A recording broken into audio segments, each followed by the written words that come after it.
Existem na verdade 3 livros de Enoque: o etíope, o eslavo e o hebreu menos. Mas o mais antigo e importante é o chamado primeiro Enoque, composto entre os séculos III e a.C. O livro é atribuído ao patriarca Enoque, bisavô de Noé, aquele que andou com Deus e foi arrebatado. Mas os estudiosos concordam que o texto foi escrito bem depois, durante o domínio grego sobre a Judéia. Fragmentos foram encontrados entre os manuscritos do Mar Morto, e os únicos exemplares completos sobreviveram na Etiópia, menos por isso o nome Enoque Etíope. O livro de Enoque é dividido em 5 partes principais, e cada uma delas revela um pedaço do imaginário apocalíptico que influenciou o cristianismo. Tudo começa com os vigilantes menos anjos que descem à terra e se unem a mulheres humanas, gerando gigantes. Esses seres devoram tudo, até pessoas, e espalham violência e corrupção. Enquanto isso, os anjos ensinam aos humanos magia, metalurgia e astrologia, menos conhecimentos proibidos. A corrupção é tamanha que Deus decide intervir.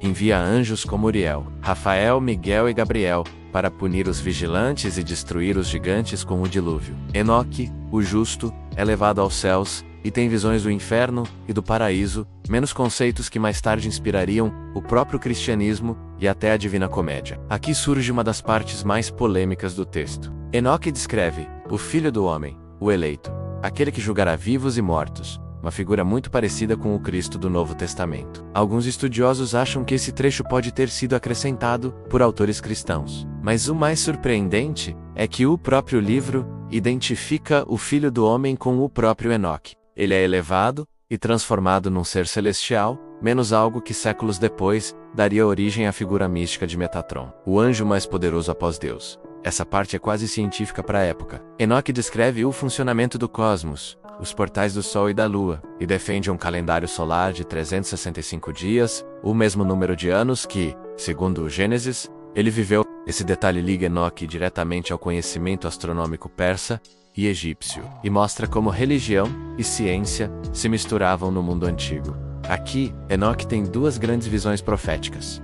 Uma sobre o dilúvio, e outra que reconta toda a história do mundo, desde Adão até o juízo final.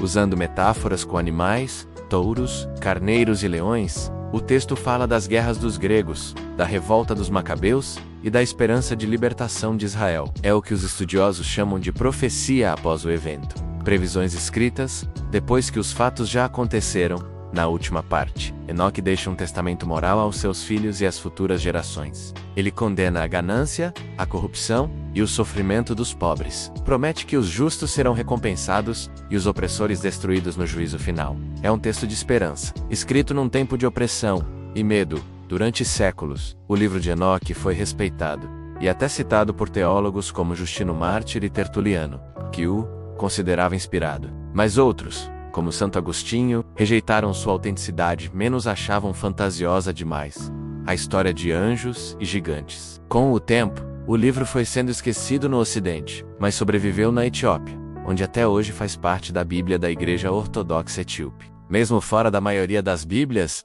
o livro de Enoque influenciou profundamente o cristianismo, do conceito de anjos caídos à imagem do inferno e do juízo final. É um testemunho poderoso da imaginação e da fé dos antigos, e um lembrete de que os textos que moldaram o mundo são muito mais vastos do que pensamos. O livro de Enoque é, talvez, o elo perdido entre o judaísmo antigo e o apocalipse cristão. E para entendê-lo, é preciso mais do que fé, é preciso mergulhar nas sombras do tempo.